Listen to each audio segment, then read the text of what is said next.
TV 999 news కు స్వాగతం. ముందుగా హెడ్లైన్స్.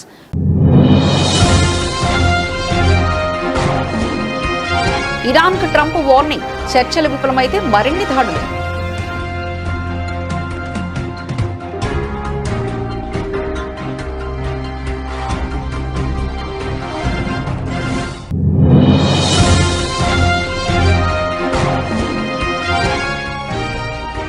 పార్లమెంటు ప్రాంగణంలో అరుదైన దృశ్యం, మోదీ రాహుల్ గాంధీ సంభాషణ.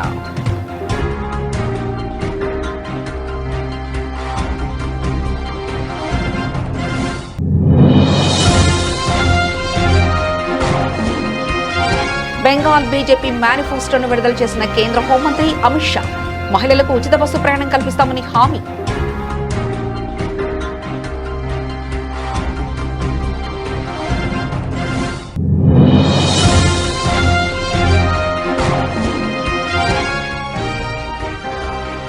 లెబనాన్ పై దాడులు, పెద్ద ఎత్తున పౌరుల మరణాలపై భారత్ ఆందోళన.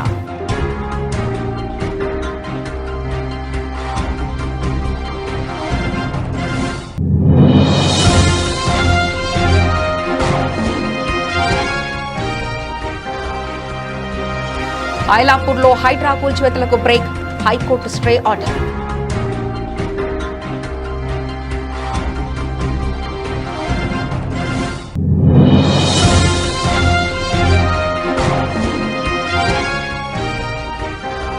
అమరావతి రాజధాని ప్రాంతంలో విద్యుత్ మౌలిక వసతుల అభివృద్ధి పనులకు వేగవంతం చేయాలి, అధికారులను ఆదేశించిన మంత్రులు గొట్టిపాటి, నారాయణ.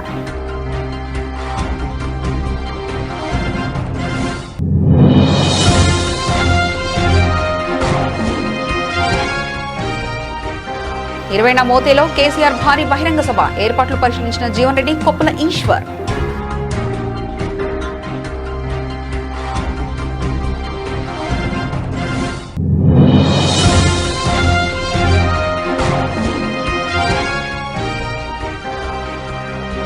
వైఎస్ జగన్ మావిగన్ మాత్రమే ఆచరణాత్మక క్యాపిటల్ గ్రోత్ ఇంజన్, స్పష్టీకరించిన సజ్జల రామకృష్ణారెడ్డి.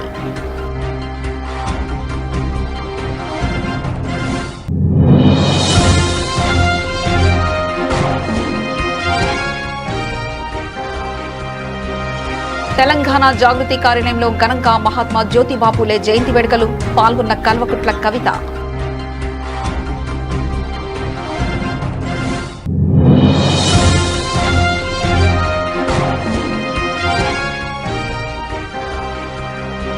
బీసీలను ప్రభుత్వం అన్ని విధాలుగా దగా చేసింది, కూటమిపై విమర్శలు గుప్పించిన వంగ గీతా విశ్వనాథ్.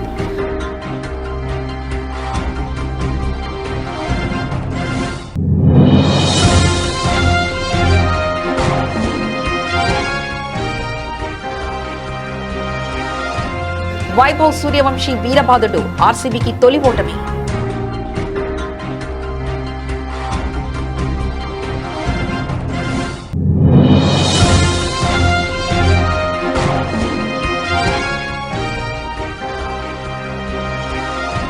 మళ్లీ పుంజుకుంటున్న బంగారం వెండి ధరలు, కొనుగోళ్లపై ఆసక్తి చూపిస్తున్న పెట్టుబడిదారులు.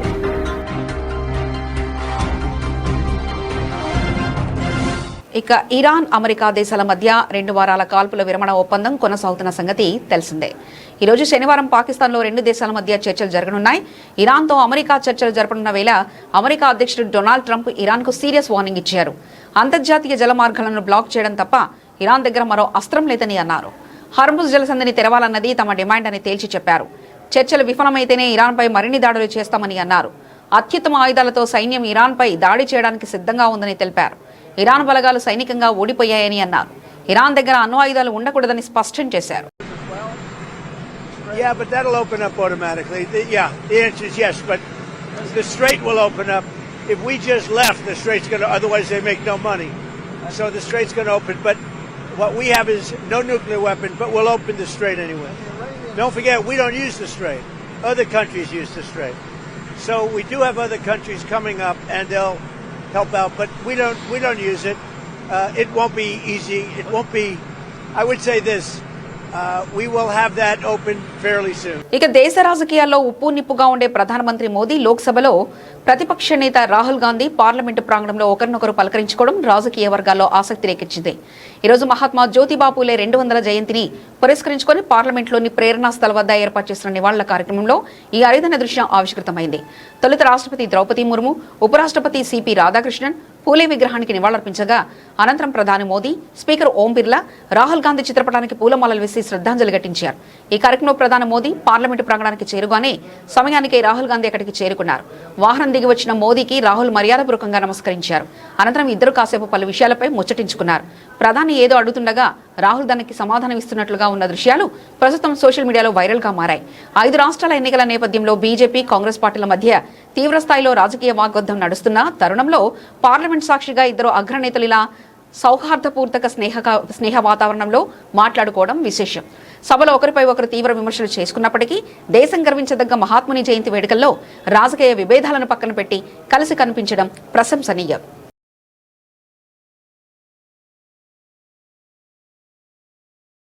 పశ్చిమ బెంగాల్ అసెంబ్లీ ఎన్నికలకు సంబంధించిన బీజేపీ తన మేనిఫెస్టోను ప్రకటించింది. రాష్ట్ర ఓటర్లలో దాదాపు 50% ఉన్న మహిళలను ఆకట్టుకునేందుకు వారిపై వరాలు కురిపించింది. ఇందులో భాగంగా రాష్ట్ర ప్రభుత్వం ఆధ్వర్యంలో నడిచే బస్సుల్లో మహిళలకు ఉచిత ప్రయాణం కల్పిస్తామని హామీ ఇచ్చింది. అలాగే మహిళలకు, నిరుద్యోగ యువతకు నెలకు 3,000 చొప్పున ఆర్థిక సాయం, ఉమ్మడి పౌరస్మృతి, యూసీసీ అమలు చొరబాట్లను అడ్డుకోవడం వంటి హామీలు ఇచ్చింది. సంకల్ప పత్ర పేరుతో రూపొందించిన ఈ మేనిఫెస్టోను కేంద్ర హోంమంత్రి అమిత్ షా విడుదల చేశారు. దుర్గా సురక్షా స్క్వాడ్ పేరిట మహిళా పోలీస్ బెటాలియన్ను ఏర్పాటు చేస్తామన్నారు. పీఎం కిసాన్ పథకం కింద రైతులకు 9,000 సాయం అందిస్తామన్నారు. ఈ సందర్భంగా టీఎంసీ పాలనపై అమిత్ షా తీవ్ర విమర్శలు చేశారు. టీఎంసీ 15 ఏళ్ల పాలన రాష్ట్ర ప్రజలకు పీడకల అని పేర్కొన్నారు.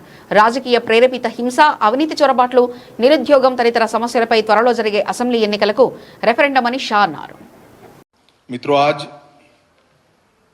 भारतीय जनता पार्टी 2026 बंगाल विधानसभा के चुनाव के लिए अपना संकल्प पत्र अभी आप सबके सामने जारी किया है। संकल्प पत्र बंगाल के हर तबके में व्याप्त गहरी निराशा से बाहर निकलने का एक मार्ग है। इस संकल्प पत्र के अंदर कृषि बर्बाद होने से कई प्रकार की आशंकाओं से घिरे किसान को एक नया मार्ग दिखाएगा। बेरोजगार युवा और भय से त्रस्त महिलाओं को भी एक नया मार्ग दिखाएगा। बंगाल की संस्कृति के हाथ से चिंतित, बंगाल संस्कृति के गौरव की अनुभूति करने वाले हर नागरिक को एक नई आशा और नया भरोसा देगा। और नरेंद्र मोदी जी के विकसित भारत की जो कल्पना है, उसमें विकसित भारत का रोड मैप भी ये संकल्प पत्र बंगाल की जनता के सामने रखेगा। ये 15 साल एक प्रकार से बंगाल के लिए, बंगाल की जनता के लिए काल रात्रि के दुस्वप्न समान रहे हैं। बड़ी आशाओं के साथ कम्युनिस्ट शासन से मुक्ति पाने के लिए లెబనాన్పై ఇజ్రాయెల్ జరుపుతున్న వైమానిక దాడులపై భారత్ తీవ్ర ఆందోళన వ్యక్తం చేసింది. ఈ దాడుల్లో పెద్ద సంఖ్యలో పౌరులు మరణించినట్లు వస్తున్న వార్తలు ఆందోళన కలిగిస్తున్నట్లు భారత విదేశాంగ మంత్రిత్వ శాఖ పేర్కొంది. ఉద్రిక్తతలు తగ్గించి సంయమనం పాటించాలని కోరింది. అంతర్జాతీయ చట్టాల గౌరవం, పౌరుల రక్షణ అత్యంత ముఖ్యమని స్పష్టం చేసింది. లెబనాన్పై దాడుల్లో పెద్ద సంఖ్యలో పౌరులు మరణించినట్లు వస్తున్న వార్తలు ఆందోళన కలిగిస్తున్నాయి. UNIFIL కు ట్రూప్ కంట్రిబ్యూటర్గా దేశంగా లెబనాన్గా శాంతి భద్రతలకు భారత్ ఎంతో వెచ్చిస్తోందని విదేశాంగ కార్యదర్శి రణ్దీప్ జైస్వాల్ మీడియా సమావేశంలో తెలిపారు. As we've said, I don't have any specific details to share with you, but as we've said earlier, we continue to be in touch with relevant parties, including Iran and other countries, to see how best we can ensure safe exit of or transit of our ships from the Strait of Hormuz. You also asked a question about energy security as to how we are looking at securing our energy needs. On this, we have said this on several occasions, that our broad approach to energy security is to keep in mind, or the steps that we take to ensure our energy security are keeping in mind the interest of our 1.4 billion people, as also the market conditions that are available and the global situation that is there at hand. We are deeply concerned by reports of a large number of civilian casualties that have been reported in Lebanon. As a troop contributing country to the UNIFIL that is invested in Lebanon's peace and security, the direction of events is very disturbing. India has always emphasized the protection of civilians as the foremost priority. Observing international law and respecting sovereignty and territorial integrity of states is essential. Our embassy in Lebanon remains in close touch with the Indian community for the safety and security. And just for information, we have around 1,000 Indian nationals in Lebanon. Sangareddy జిల్లా అమీన్పూర్ మండలం ఐలాపూర్లో హైడ్రా అధికారులు ఈ రోజు ఉదయం నుంచి భారీ ఎత్తున కూల్చివేతలు చేపట్టారు. అయితే ఈ ప్రక్రియలో తెలంగాణ హైకోర్టు జోక్యం చేసుకోవడం, ప్రభుత్వ భూమిని కాపాడడంలో హైడ్రా వ్యూహంపై కీలక పరిణామాలు చోటు చేసుకున్నాయి. ఐలాపూర్లో హైడ్రా చేపట్టిన కూల్చివేతల విషయం హైకోర్టుకు చేరింది. దీంతో ఉద్రిక్త పరిస్థితుల నడుమ హైకోర్టు జోక్యంతో హైడ్రా అధికారులు కూల్చివేతలు నిలిపివేశారు. ఐలాపూర్లో శనివారం ఉదయం నుంచి కొనసాగుతున్న హైడ్రా కూల్చివేతలకు హైకోర్టు తాత్కాలికంగా బ్రేక్ వేసింది. బాధితులు దాఖలు చేసిన పిటిషన్ను విచారించిన కోర్టు కూల్చివేతలపై స్టే విధిస్తూ ఆదేశాలు జారీ చేసింది. ఐలాపూర్లోని క్రిస్టల్ డెవలపర్స్ అపార్ట్మెంట్ ప్రభుత్వ భూమిని ఆక్రమించి నిర్మించారన్న ఆరోపణలపై హైడ్రా అధికారులు కూల్చివేతలు ప్రారంభించారు. అంతకుముందే అపార్ట్మెంట్ ను ఖాళీ చేయించారు. తమ కష్టార్జితంలో కొనుక్కున్న ఇళ్లను కూల్చవద్దంటూ స్థానికులు, కొనుగోలుదారులు పెద్ద ఎత్తున ఆందోళన చేపట్టారు. కూల్చివేతలు జరుగుతున్న సమయంలోనే బాధితులు అత్యవసరంగా హైకోర్టును ఆశ్రయించారు. తమ వద్ద అన్ని అనుమతులు ఉన్నాయని, నోటీసులు ఇవ్వకుండానే కూల్చివేస్తున్నారని కోర్టు దృష్టికి తీసుకెళ్లారు. వాదనలు విన్న హైకోర్టు కూల్చివేతలను వెంటనే నిలిపివేయాలని హైడ్రాను ఆదేశించింది. కోర్టు ఆదేశాల కాపీ అందడంతో అధికారులు తమ యంత్రాలను నిలిపివేసి వెనుదిరిగారు. కోర్టు స్టే ఇవ్వడంతో ప్రస్తుతానికి కూల్చివేతలు ఆగిపోయాయి. కోర్టు నిర్ణయంతో బాధితులు తాత్కాలికంగా ఊపిరి పీల్చుకున్నారు. తమ ఆవేదనను కోర్టు అర్థం చేసుకుందని వారు సంతోషం వ్యక్తం చేశారు. అమరావతి రాజధాని ప్రాంతంలో విద్యుత్ మౌలిక వసతుల అభివృద్ధి పనులను వేగవంతం చేయాలని విద్యుత్ శాఖ మంత్రి గొట్టిపాటి రవికుమార్, పురపాలక శాఖ మంత్రి పొంగూరు నారాయణ అధికారులను ఆదేశించారు. రాజధాని అభివృద్ధిలో విద్యుత్ మౌలిక వసతులు కీలకమని, వాటి నిర్మాణం నాణ్యతతో పాటు సమయపాలనతో పూర్తి కావాలని మంత్రులు తెలిపారు. సచివాలయంలో సిఆర్డీఏ విద్యుత్ శాఖ అధికారులతో మంత్రులు సమీక్షా సమావేశం నిర్వహించారు. ఈ సమావేశానికి CRDA commissioner Vijayaramaraju, CPDCL CMD పుల్లారెడ్డిలతో పాటు ఇరు శాఖల సంబంధిత ఇతర అధికారులు హాజరయ్యారు. రాజధాని పరిధిలో చేపట్టిన విద్యుత్ శాఖ పనుల పురోగతిపై ఇరువురు మంత్రులు సమగ్రంగా చర్చించారు. పనుల్లో ఎలాంటి జాప్యం లేకుండా వేగంగా పూర్తి చేయాలని మంత్రులు గొట్టిపాటి నారాయణ అధికారులను ఆదేశించారు. మాస్టర్ ప్లాన్ లో ఎలాంటి మార్పులు చేయకుండా విద్యుత్ నిర్మాణ పనులు కొనసాగించాలని సూచించారు. ముఖ్యంగా హైటెన్షన్ లైన్ల మార్పిడిపై ఇరు శాఖల అధికారులు పరస్పరం సమన్వయంతో పనిచేసి పనులను సమయానికి పూర్తి చేయాలని దిశానిర్దేశం చేశారు. జగిత్యాల జిల్లా మోతేలో ఈ నెల 20వ తేదీన బీఆర్ఎస్ అధినేత కేసీఆర్ భారీ బహిరంగ సభ జరగనుంది. ఈ సందర్భంగా సభాస్థలికి పార్టీ జిల్లా అధ్యక్షుడు విద్యాసాగర్ రావు, ఎమ్మెల్యే కల్వకుంట్ల సంజయ్, మాజీ మంత్రులు కొప్పుల ఈశ్వర్, జీవన్ రెడ్డి, మాజీ జడ్పీ చైర్పర్సన్ దావా వసంత, తులా ఉమా పరిశీలించారు. ఈ సందర్భంగా విద్యాసాగర్ రావు మాట్లాడుతూ ఈ నెల 20న మోతేలో కేసీఆర్ భారీ బహిరంగ సభ ఉండబోతుందని తెలిపారు. 1,00,000కు పైగా జనాభాకు అనుగుణంగా సభాస్థలిని ఏర్పాటు చేస్తున్నామని పేర్కొన్నారు. కొప్పుల ఈశ్వర్ మాట్లాడుతూ ప్రజాభిష్టం మేరకే జీవన్ రెడ్డి బీఆర్ఎస్ లో చేరారని తెలిపారు. కాంగ్రెస్ పాలనలో 2.5 ఏళ్లలో తెలంగాణ అస్తవ్యస్తమైందని విమర్శించారు. కేసీఆర్ పాలన రావాలని ప్రజలు కోరుకుంటున్నారని తెలిపారు.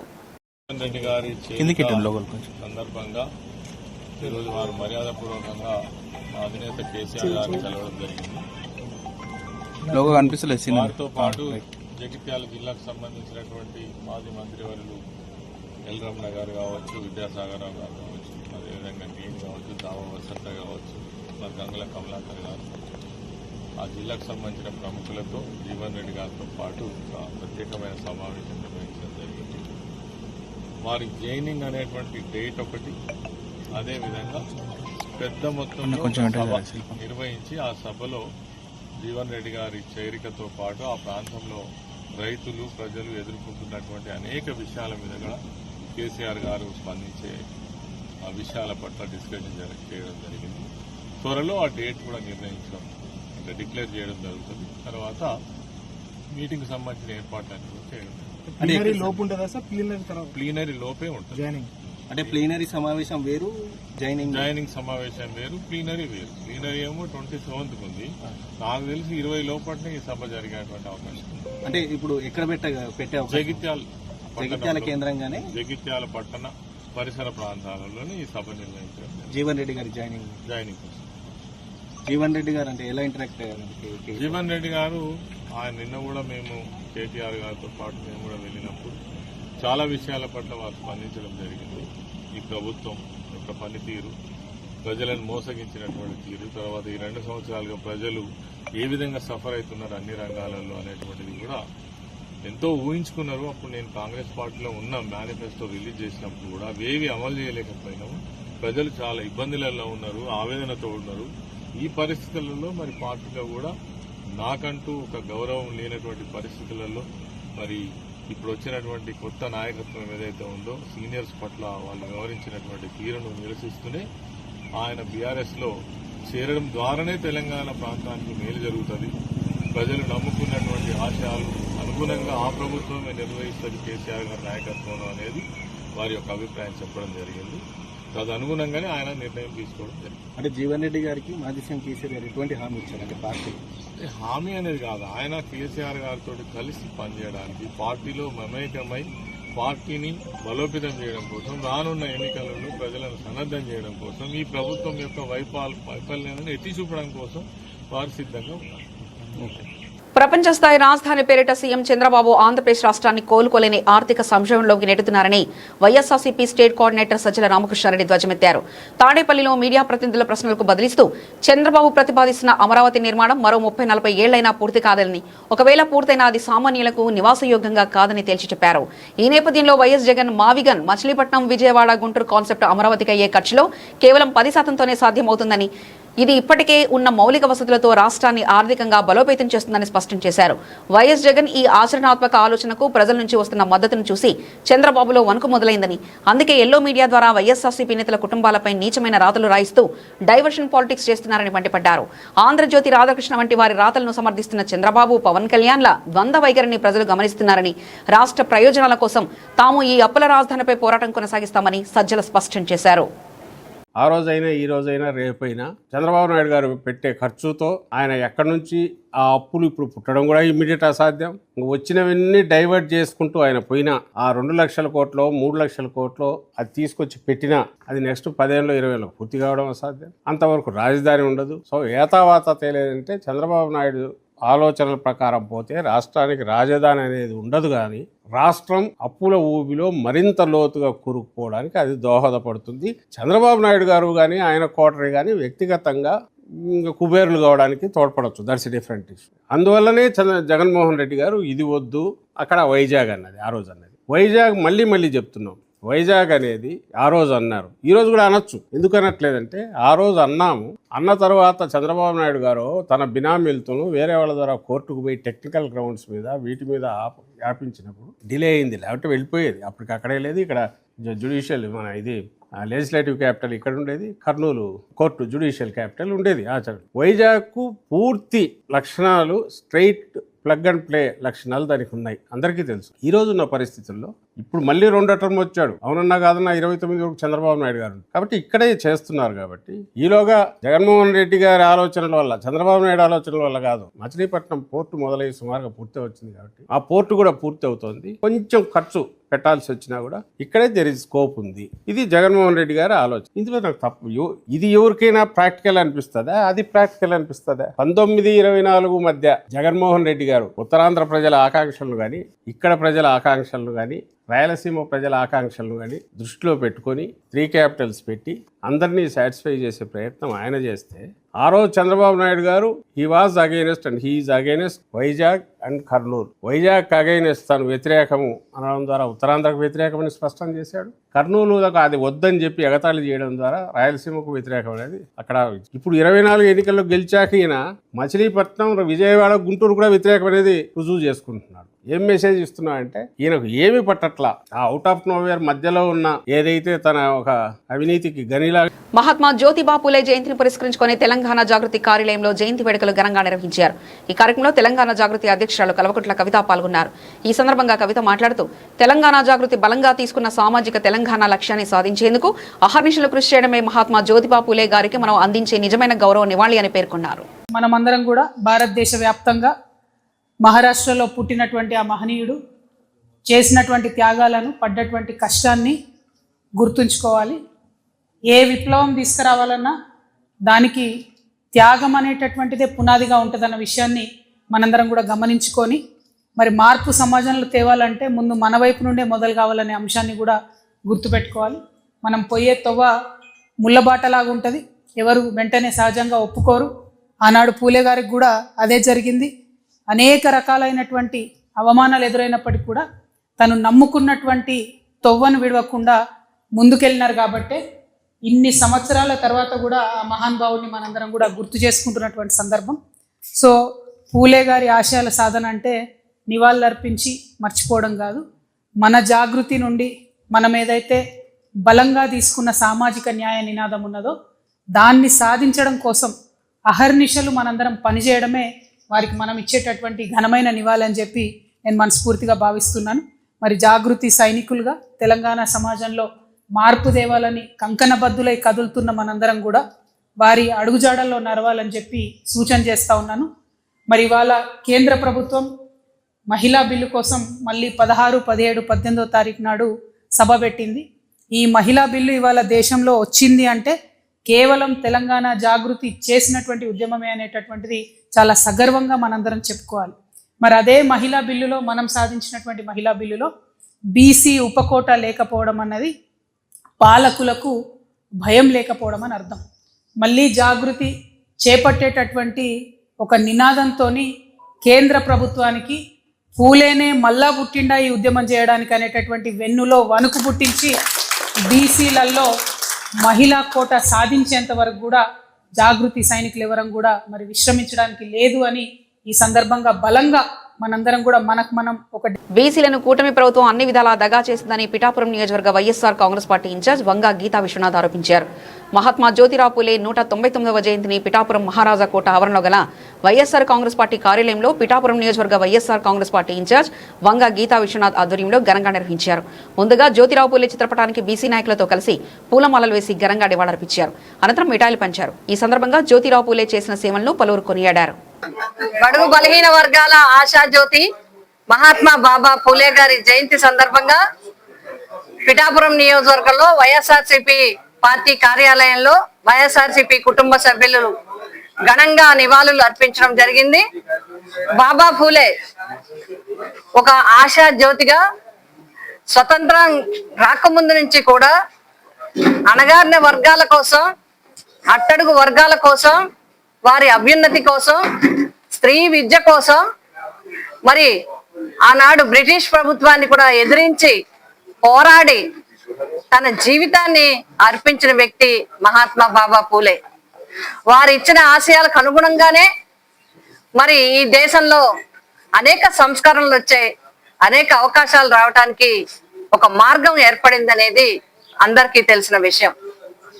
అదేవిధంగా వారి ఆశయాలకు అనుగుణంగానే గత ప్రభుత్వంలో వైఎస్ జగన్మోహన్ రెడ్డి గారు, వైఎస్ రాజశేఖర రెడ్డి గారు కానీ, జగన్మోహన్ రెడ్డి గారు కానీ ప్రభుత్వ పాలనా కాలంలో అట్టడుగు వర్గాలకి అనేక అవకాశాలు ఇవ్వటం జరిగింది.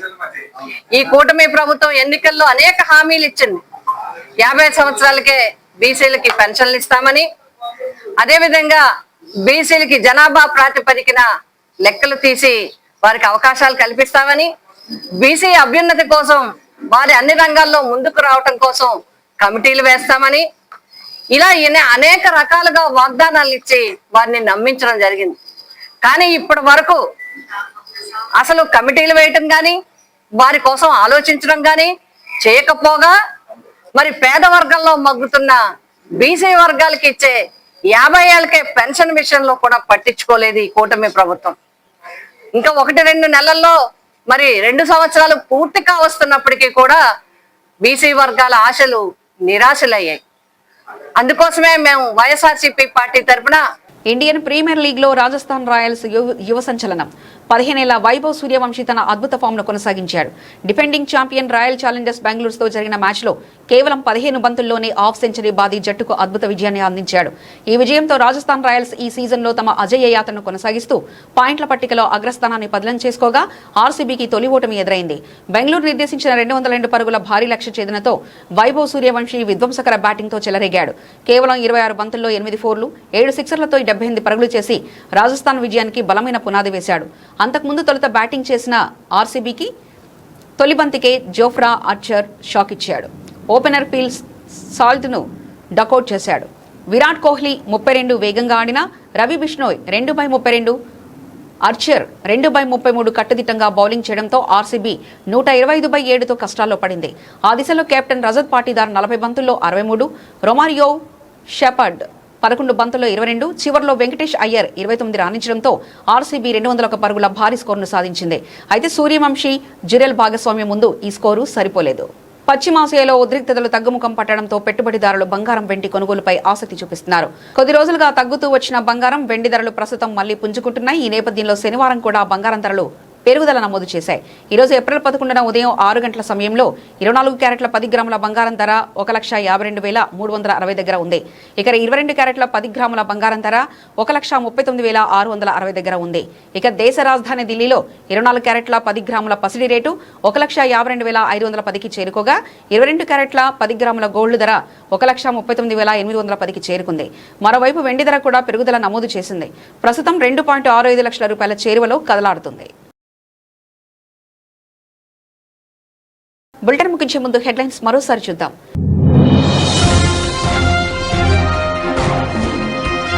ఇరాన్కు ట్రంప్ వార్నింగ్, చర్చలు విఫలమైతే మరిన్ని దాడులు.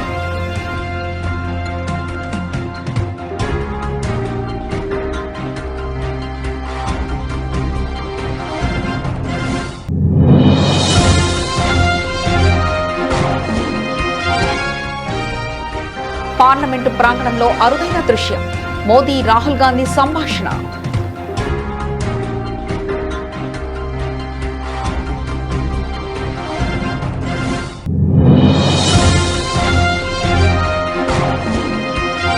బెంగాల్ బీజేపీ మేనిఫెస్టోను విడుదల చేసిన కేంద్ర హోంమంత్రి అమిత్ షా, మహిళలకు ఉచిత బస్సు ప్రయాణం కల్పిస్తామని హామీ.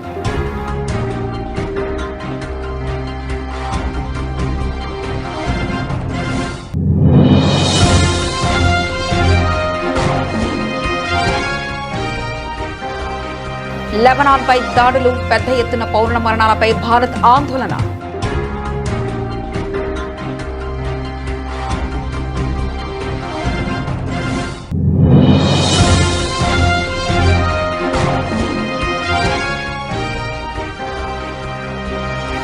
ఐలాపూర్లో హైడ్రా కూల్చివేతలకు బ్రేక్, హైకోర్టు స్టే ఆర్డర్.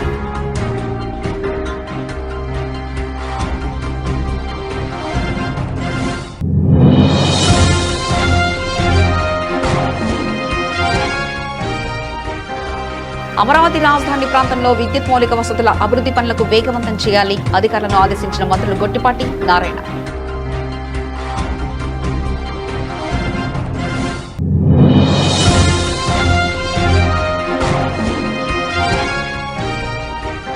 ఇరవైన మోతేలో కేసీఆర్ భారీ బహిరంగ సభ, ఏర్పాట్లు పరిశీలించిన జీవన్ రెడ్డి, కొప్పుల ఈశ్వర్.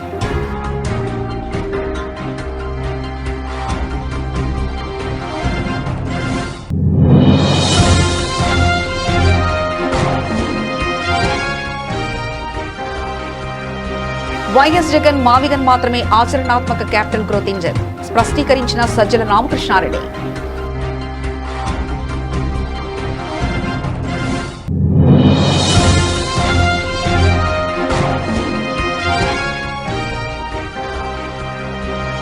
తెలంగాణ జాగృతి కార్యాలయంలో ఘనంగా మహాత్మా జ్యోతిబా పూలే జయంతి వేడుకలు, పాల్గొన్న కల్వకుట్ల కవిత.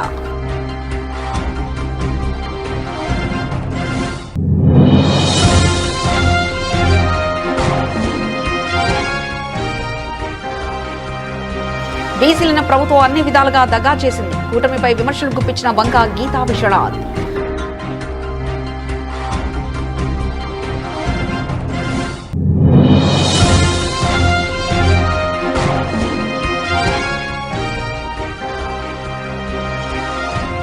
వైభవ్ సూర్యవంశీ వీరబాదుడు ఆర్సీబీకి తొలి ఓటమి.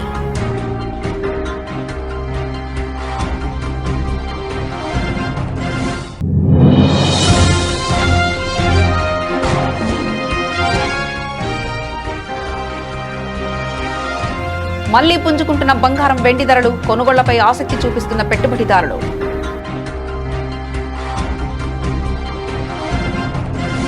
ఇవి ఇప్పటివరకున్న అప్డేట్స్. మరో బులెటిన్లో మళ్ళీ కలుసుకుందాం. అంతవరకు సెలవు. నమస్కారం.